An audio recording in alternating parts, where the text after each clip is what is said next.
Короче, мен шықтым, енді отельде свет жоқ болды. Мен ұйқыдан тұрғаннан бастап жатамын. И зарядым 25 сағат жатамын. Настроением жоқ. Өзім ойындағыдай болып тұрған жоқпын.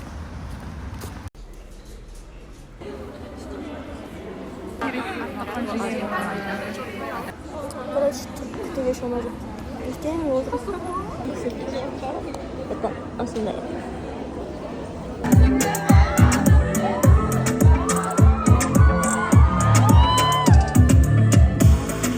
Салем!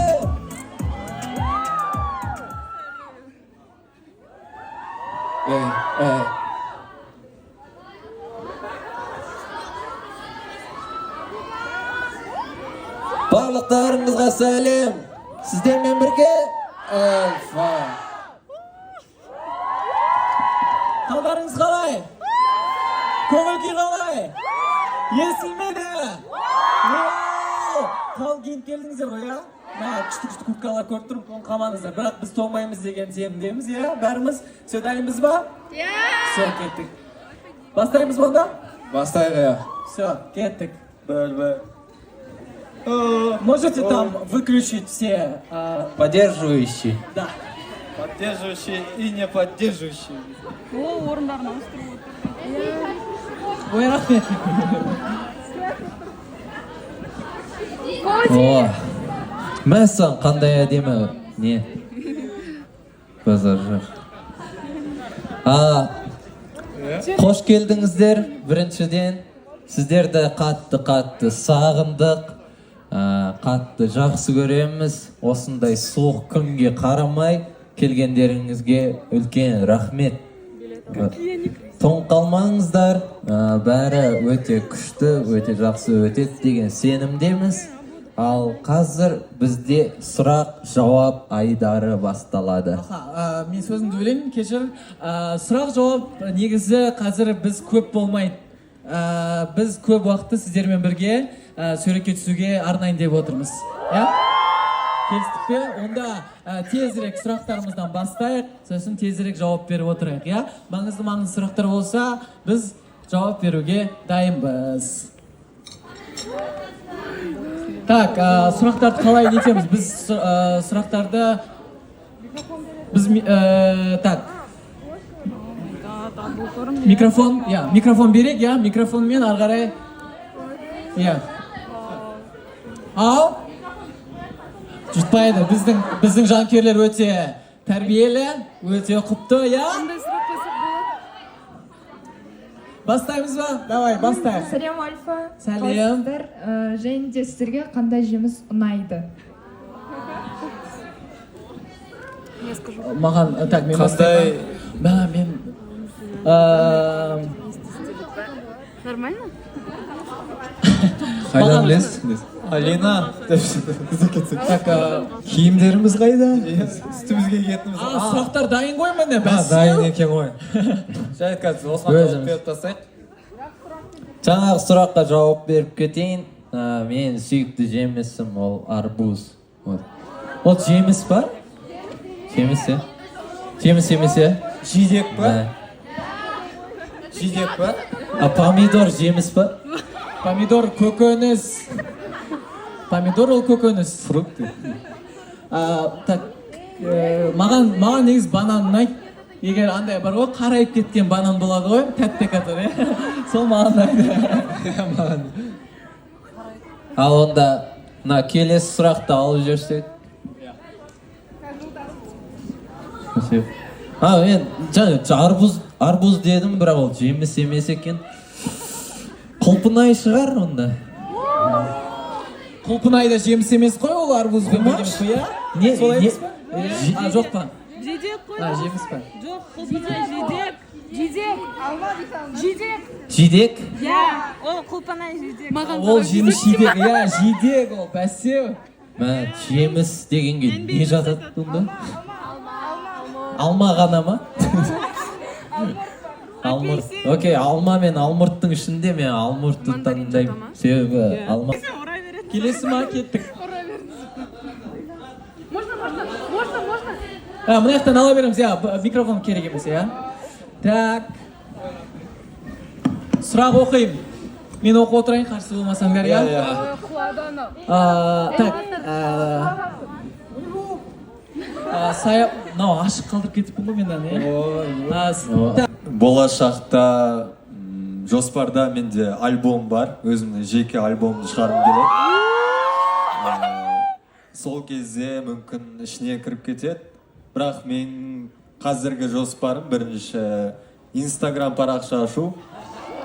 Бірінші соны істеп алайын, сосын осы жайында ойланамын әлі. Иә. Келесі сұрақ. Күтіп жүрмін. Маған ұнайды олайын. Маған да қатты ұнайды.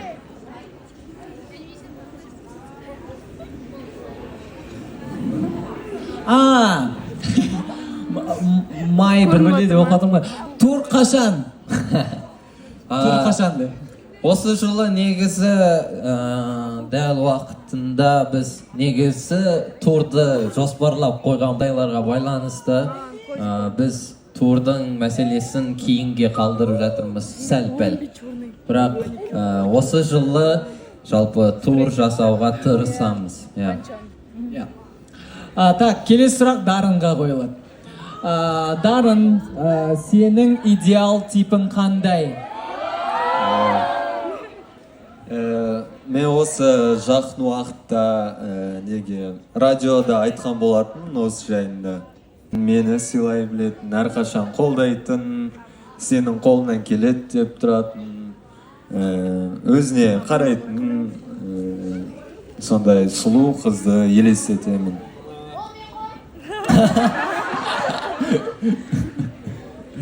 Қарапайым деген сияқты еді ғой десең. Дәл сондай сұрақ екен. Менікі ма?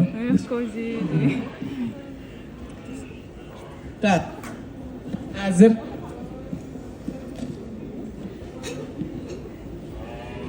Reaction рубрикасының жалғасы бола ма дейді. Мен жауап берейінші.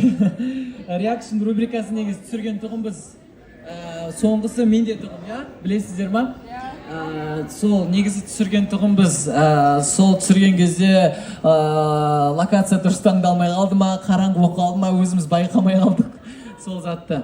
Бірақ сол реакция өтіп кетті. Сәл дәуірі.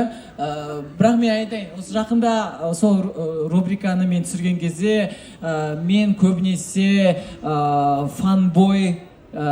фанбойларды көбірек таңдадым. Өйткені бізде жақында егер уақытты артқа кешірім сұраймын. Егер уақытты артқа қайтара алсаңдар, қай кезге оралар едіңіздер? Уақытты артқа қайтаруға болатын болса, мен негізі біздің стажер болып жүрген кезге қайтаратын едім. Себебі андай жалпы біз группа ретінде өзіміздің балалық шағымызды сол сәтте өткіздік. Андай ешқандай уайымсыз, жай ғана музыка жасап, күні-түні бір-бірімізбен уақыт өткізіп, бақытты болып жүрдік. Сол уақыт мен үшін әлі күнге дейін қымбат. Мен сол уақытқа қайтқым келетін. Бір сэндвичті бөлісіп жейтінбіз. Кәдімгідей. Сондай кездер Кімде 300 теңге бар деп, сөйтіп 300 теңгемен сэндвич алып барамыз. Негізінде енді уақытты артқа қайтара алмайсың ғой. Бірақ осыдан 5 жыл бұрын біз өз-өзімізге уақыт капсуласын жасағанбыз. Яғни осыдан 5 жыл бұрын 5 жылға таяп қалды, ноябрь айында болу керек, 5 жыл. Сол кезде ашып көретін өзіміздің бір видеомыз бар. Біз әлі күнге шейін көрмедік, не айтқанымызды да білмейміз. Болашаққа хат. Болашаққа хат жазғанбыз солай өзімізге видео арқылы. Соны негізінде ойда бар. Ноябрь айында бәлкім сіздермен бірге осылай тағы да жиналып, соны сіздермен бірге бірінші рет көру деген жалпы ой бар. Сондықтан да сол уақытқа қарай, жақын датаға қарай бәлкім өзі сондай қалай тайм капсул деген бір какой-то кеш жасайтын шығармыз, Иә. Сол кезде жалпы көреміз. бұрынғы біз қазіргі бізге не айтты екен? Мен андай өзімді бұрын 5 жыл бұрын, типа болашақтағы 5 жылдан соң өзімді бай боламын деп елестетіп қойған сияқтымын андай. Мен жаман өзімнен кринж ұстайтын сияқтымын ше. Иә, мен ол кезде сол бәріміз бала болдық. Түріміздің өз бала болды. Боламыз, иә. Надеюсь, енді бәріміз осылай бірге жиналып көреміз деген ойдамын. Иә. Келесі сұрақ. Сәлем Альфа. Сіздерді до дебюта тыңдап бастағаныма қуаныштымын. Сұрақ. Альфа туралы кино, кітап жазылса, соңы қалай бітер еді? The end. Негізінде Альфа туралы кітап жазылатын болса, менің ойымша оның соңы болмайды.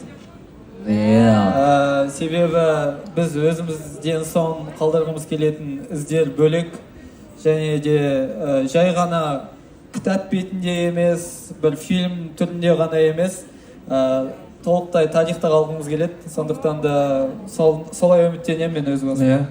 Екінші частьін күтіңіздер деп шығады.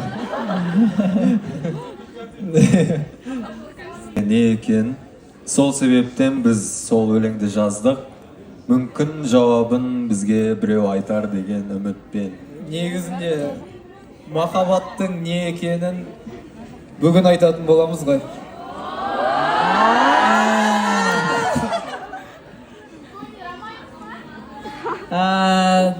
Осы әңгімеде тоқтап қалмай, әрі қарай келесі сұраққа беретін сөздер айтып берсеңіздер дейді. Қиын сәтте көмек беретін сөздер. Тырнағы қапқа шашты қайыр оған Дема осымен гадайт ете беріп, мен тырнағым қарайып кетті. Сол жарайды, өтпейтін приколдар кезегі. Қиын. Оя!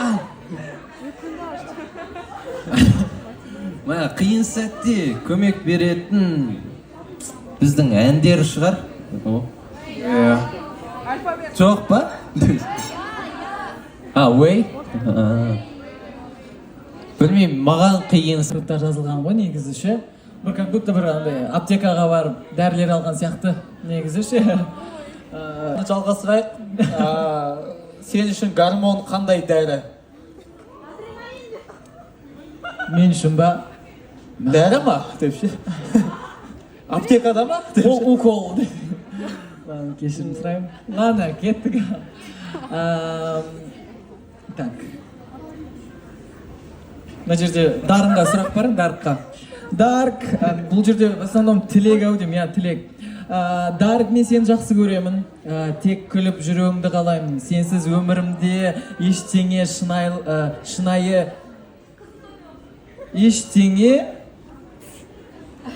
елестете алмаймын. Өмірімді елестете алмаймын. Ең бірінші рет көргеннен ғашық болдым. Өмірімнің ең қиын сәттерінде сенің фото-видеоларыңды көріп қуанамын дейді. Джон. Мен білмеймін не дерімді. Өтсін сондай сезімдерді бере алғаныма, сондай сезімдерді туына себепкер болғаныма. Мен де сені қатты жақсы көремін, мен де сенің қолдауың үшін үлкен рахмет. Әлі бірге ұзақ уақыт боламыз деген үміттемін. Ішіміздегі Нұрлыбек, Дарын, Абылхайыр, Тілеужан, Ақжолдың сөйлескісі келетін кездердегі сәттермен бөліскіміз келеді жалпы. Қазір негізі жақсы пландарда бар. Біз барғымыз келіп жатқан, көргіміз келіп жатқан, сіздермен бөліскіміз келіп жатқан заттар бар. Ол жаңа алфавит түсіру керек деген. Қазір сол жаңа қайталап айтып өтейін, осы соло концертке біз фокусты осы жаққа бұрғаннан кейін алфавит бәрі әзірге тоқтатылды. Бірақ осы соло концерттен кейін бәрі орнына түседі деген сеніммен біз айта кетеміз. Иә деп кім айтты? Мен даусым ауысып кетті. Неге альбом алманы тістеме? Сол. Негізі сол болу керек, Атының өзі түсінікті ғой.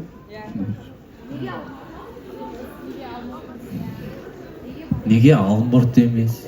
Енді ойланып отырсам. Бананды тістеме деген прикольно ғой да. Арбузды тістеме. Келесі сұрақ. Өздеріңіздің эдиттарыңызды көрсеңіздер, қандай сезімде боласыздар? Мен бар ғой, мен айтайыншы, пожалуйста. Мен эдитімді көрген кезде, мынандай сұлу адам деп жоқ, жалпы, бірақ андай айнаға қараған кезде өзімді сенімсіз сезініп қалам, енді сәл аңдасаң да болады, жалпы блин деп қалам, қайта андай бір ұйқыдан тұрған кезде Эдиттарымда андай лайк басып басамын?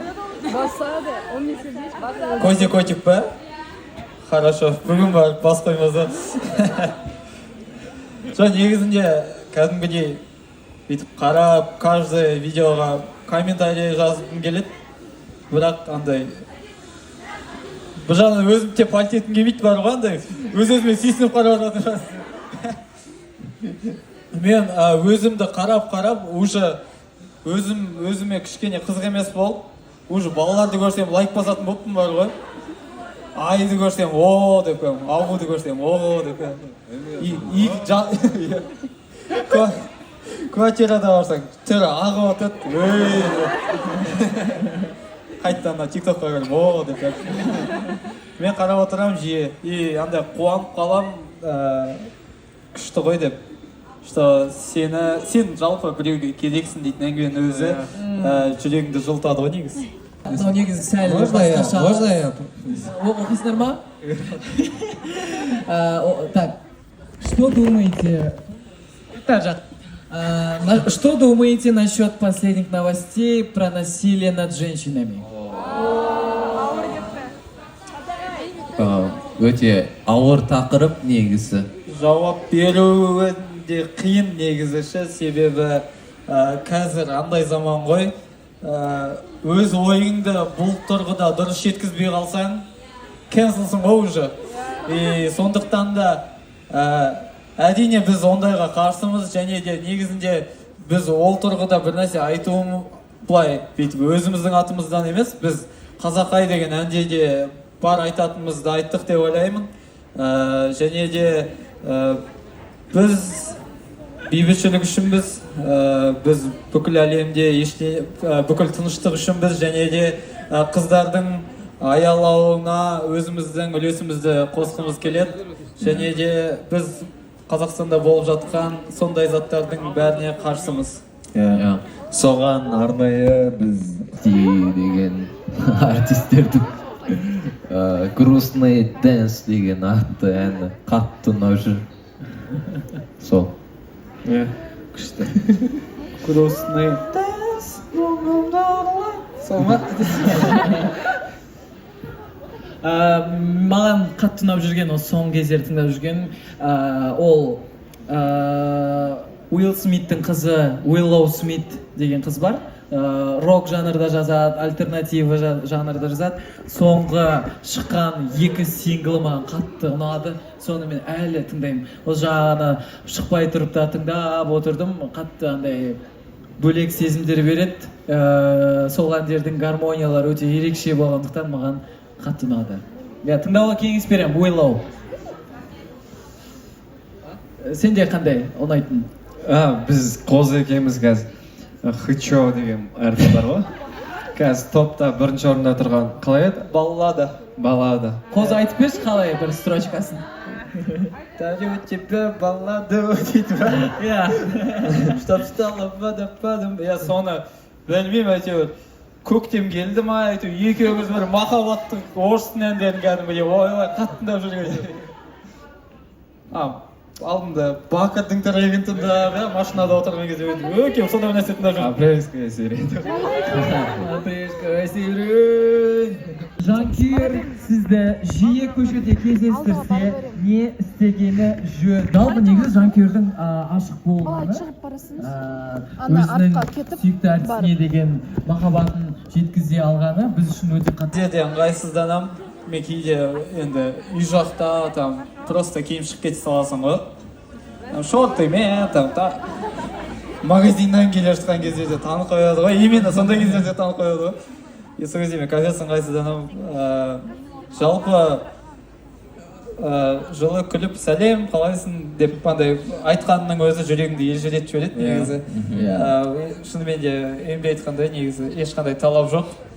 Біз әрқашан көргенімізге қуаныштымыз және де бізді көріп қалып жатсаңыздар, особенно жиі көріп жүрсеңіздер, мен андай еще екінші рет, үшінші рет көрсем болды, сразу андай түрлерін жаттап аламын да, и мен баяғыдан танитын адам ұқсап, қалайсың деп андай кішкене сондайым бар да. И сол үшін қобалжудың да қажеті жоқ, просто қал жағдай сұрасып, концертте көрсеміз деп әйтеуір сөйтіп жанымыздан өте берсек болады бір-бірімізді. Дайынбыз ба? Кеттік. Так. Бір минуттан кейін бастаймыз онда. Let's go! Бекмен жаққа қосылмай, алғашқы сезімдер бізді орай, күш алмай көштеріне маған қалай, әректі сөздерің мені бұрдай, жүремін көгерінде таудай бізді орай, күш алмай көштеріне маған қалай, әректі сөздерің мені бұрдай, жүремін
Бірдеңені жақын, мені жақын және матым, тарихта қалан аты жүрегімнен матым.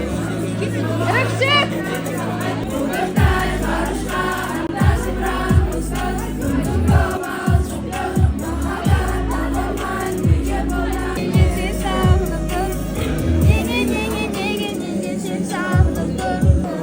Ай, қайысың ма? Көзің көр.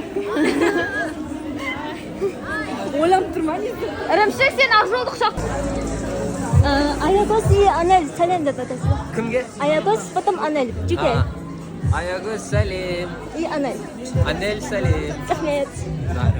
Сәлем деп атасыз. Олду сәлем. Сенімен бірге Абу.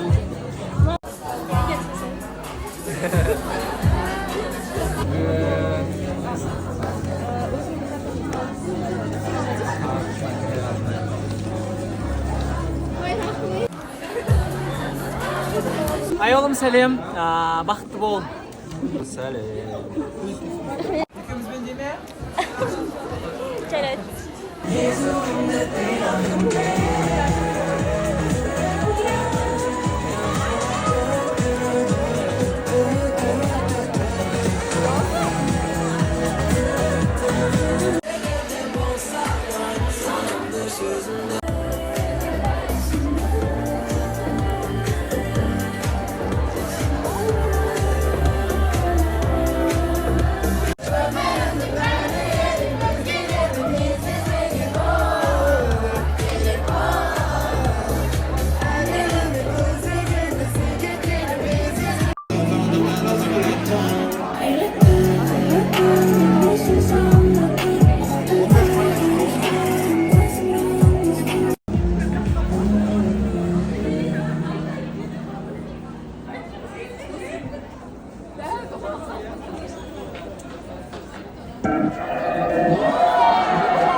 Сәл